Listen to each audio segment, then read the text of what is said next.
Great for Harrison to be Charlie Longboard's support. Welcome to Vespers. I was just thinking about, I'm going to take 30 more seconds than I usually take, because I was thinking about on Friday, when you guys were hopefully having a fun, relaxing day, the faculty was all together doing our in-service, thinking about diversity and thinking about how to best support as many people as possible in this community. And part of that, Mr. Olson put together a film where we interviewed a bunch of students and they talked about just who they are as individuals and what part of their identity matters to them. And then we asked them to give a piece of advice to the faculty since we were all there listening to them.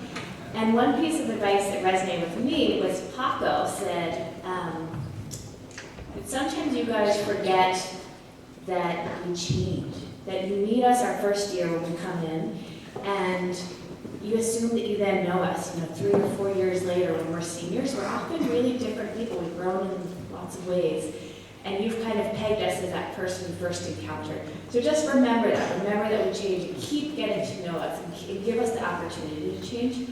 And I was thinking about that because if any of you, Charlie, tonight's speaker, when he first arrived, I don't think he ever thought that he'd be up here tonight. But he is someone who has matured so much, thought so much about who he is and what matters to him, and he's become such a brave person, and I'm so proud of him that he's here tonight. So welcome, Charlie.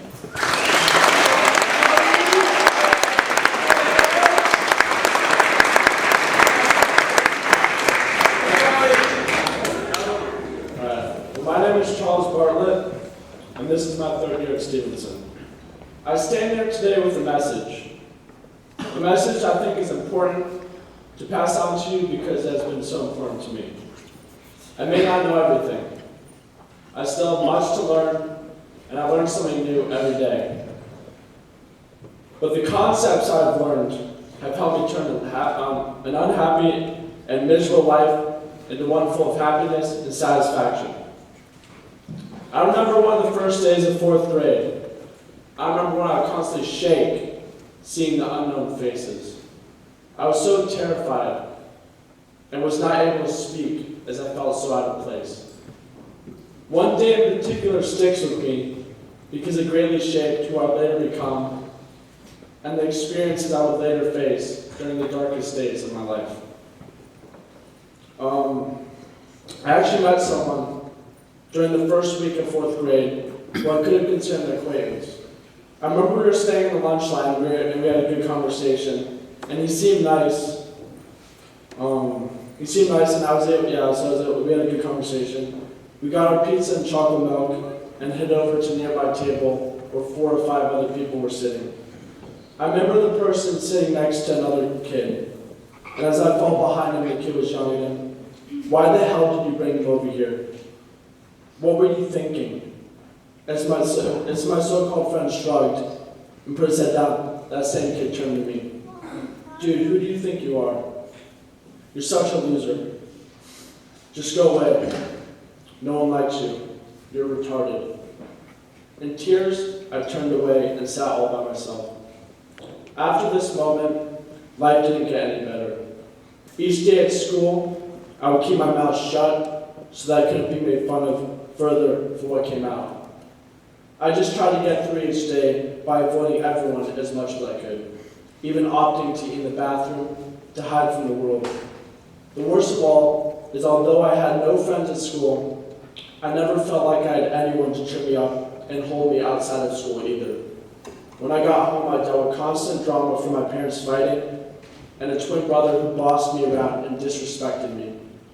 So when I got home, I would usually go in my room and lock the door to separate myself from the world that I saw so cruel and corrupt. And doing this really took a toll on me. I bottled everything up inside and never talked about my hardships. Because I thought in doing so, I would further be ridiculed, and that was a risk I was not willing to take. Things did get better for a short period of time in 8th grade. I started to make friends, started to become more popular with the girls, experienced a better household, where I would feel respected and face less drama. But then a few significant things occurred, and suddenly everything started caving on me. My life would eventually hit rock bottom. To make a long story short, a girl who I really liked chose my brother over me, and at that moment I lost all faith in life. That a guy that terrible to everyone could get a girl this special, and that a kind-hearted guy like me would always be left in the dust. Why do I say my twin brother was so terrible? Well, first, he wasn't. When me and him were little kids growing up in New York, he was my best friend. A funny story I can recall is when we were young, we had an obsession with Batman and Robin. It was all we talked about and all we wanted to watch. Once we even refused to take our Batman and Robin pajamas off for multiple months, even refraining from taking showers to do so. And one day when we were 4, we were wrestling and I bit a hole in his favorite Batman shirt. But it was all good-natured, of course. I used to bite everything when I was a little kid. I actually once bit my grandmother right on her arm for yelling at my mom. And she actually got a big purple mark that would last a couple weeks afterward. But anyways, after I bit a hole in my brother's shirt, he decided out of revenge to cut mine up with scissors. So I guess that didn't end up going too well. We always did things like that, and we're always able to make up in the end. But after we got to kindergarten, the space between us only got bigger and bigger. As he made his own friends, he began to poke fun at me and bully me. Both at home and at school, he would boss me around and force me to do things against my will. Even trying to get me to date girls he thought would trash my reputation, starting in middle school. Once he even spread a rumor that I was gay to my entire school, and it was something I had to deal with for 4 or 5 years afterward, because I had spread to other schools as well. He did many things like this to ruin my reputation, and while making his blossom. And that is why it was disheartening to see my brother get the girl who was so wonderful and sweet. From that moment, life only went downhill. I felt like everything good that had happened to me only turned on me and made my life worse than it was before. I had a mindset that I would always suffer and that life would never get better. I faced social struggles at school where it was difficult for me to make friends and constant drama at home. I started to wish that I had been born and thought I was nothing and that I would never have the potential to be anything. Every day I would consider suicide as the only way to end my suffering. I used to look around me and see a fake world. Nothing seemed real to me. The people, places, and things I encountered, it all felt like it was darkening and fading away as I felt closer to death. The world was a place I felt like I didn't belong in, a place where I always suffered and never succeed. It wasn't until I was able to get away to boarding school that I was able to take a step back and change the way I thought. It wasn't until I was able to get away from my suffering that I could truly see things in a positive perspective. It allowed me to take a deep breath and sort out my life. Observing the world, I began to appreciate what I had. I realized just how lucky I was, that I could travel around the world, go to various events that not many other people could afford, be given the luxury of devices and other products, as well as the necessities of parents and a good education. I also had loving cousins and a family who really cared about me. Realizing the positive things started to make me appreciate life as well as appreciate who I was. I realized how much I hated the kids who treated others and me poorly. And in turn, I began to love who I was and didn't care what other people thought about me. I realized I wouldn't want to be anyone else. And that no matter how much I was criticized, I would always be who I was and stick with my passions. I began to realize that suffering is a part of life, and so is failure. It will always be there. No matter how perfect I want all my experiences to be, no matter how badly I want to succeed in everything I do, no matter how perfect I want to be, I will always fail at certain times.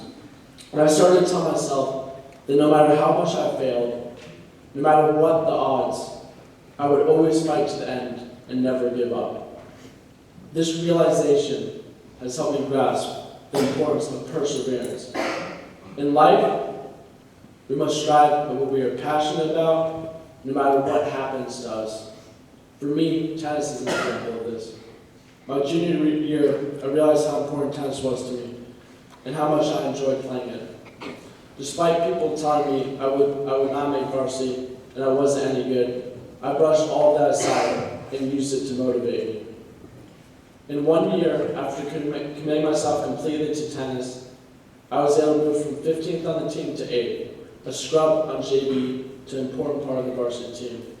I was able to accomplish this by putting my heart on the line and pushing myself to my limits. Although it was hard work, most of which was not enjoyable, I was rewarded in the end. And to this day, I continue to work hard at tennis. And although I'll never be a professional or play college tennis, I don't care. I love tennis, and I'm going to work at it as hard as I can. And no matter how much failure I face, I will always strive for success. Tennis has had a bigger impact on me than just being a competitive and healthy sport. It's helped me to learn to forget and move on. When I was first playing, I would kick the court, yell, scream, and throw my racket against the ground. I was so angered at failure and expected myself to be perfect. And in becoming angry, I would begin to play much worse and just give up. But my coach helped me to overcome this. He helped me to learn to relax and stay calm, to give my best and be satisfied with just that. And after strenuous work, I was able to overcome my impossible expectations. I was able to fight hard at every point and stay positive no matter what outcome was. If I succeeded, I could celebrate.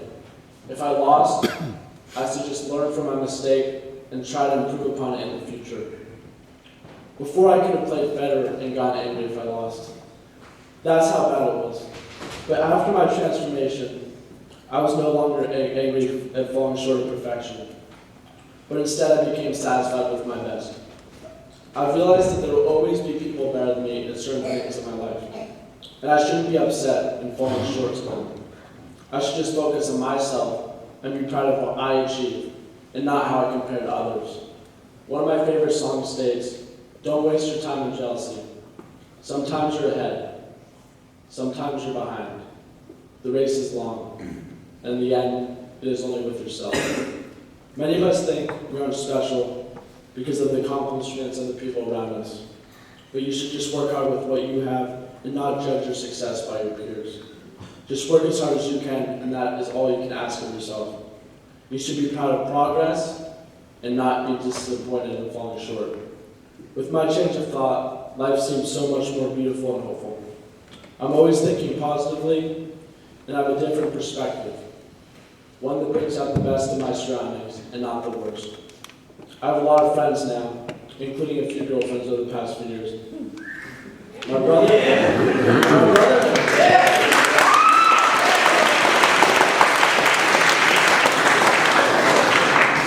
and me are not able to get along despite everything that's happened in the past. I've learned how to be forgiving, and he in turn has given me the respect I've so desperately wanted from him. And now I can actually stand here and say that I love him, when before I could never imagine it all. I regularly talk to my friends with confidence, when before I would never talk at all. My mindset is positive, and I'm always thinking about what I can do for others, because I no longer have my own problems to deal with. It is as if a weight has been lifted off my back. Life seems so much more easier and fluid than it was before. I've come to appreciate all the hardships I have faced because they have only made me stronger as a person and have helped me realize the good morals I hold today. The happenings in my past have shaped me into the person that stands here tonight, a person with sensitivity, confidence, and maturity, 3 values that I think are most important to have. I was able to experience true happiness, not because it came to me. It was always there. I just had to change my perspective to get it. The message I hope all of you here tonight realize is that in life there are 2 conflicting aspects: the things you can change and the things you cannot change. It is ideal to know the difference. You cannot ultimately change what happens to you or how people treat you. That is beyond your control. The only thing you can control is your attitude and your emotion. You can let all the negative comments consume you and push you down to the abyss of depression, or you can ignore them and use them to make yourself stronger and more secure.